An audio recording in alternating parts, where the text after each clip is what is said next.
Колко пари ни излезе почивката в Хавай дни 3 и 4? С третия ден решихме да стоим на плажа Лайкики. Видях ето този робот на Тесла. Ядох Shaved Ice, който ми излезе около $10 и на следващия ден решихме да скачаме с парашут. Как се чувствате преди скачането? Ами от 1 до 10, 11 ме страх май. Как се чувствате преди скачането?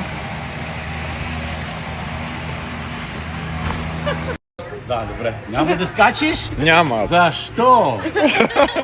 Впечатлен? Страхотна ли?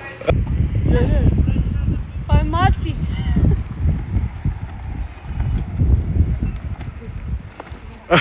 Да. Сега искам да пуша Маци.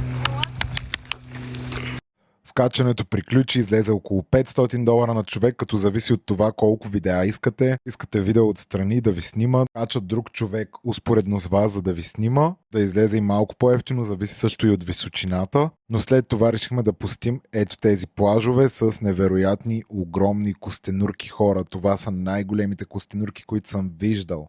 Без да преувеличаваме, една костенурка беше голяма колкото може би един доберман или овца. Не знам, за да имате представа. Просто огромни костенурки и това, че имахме късмет да ги видим от толкова близо на някакъв плаж, ето така, просто разхождащи се.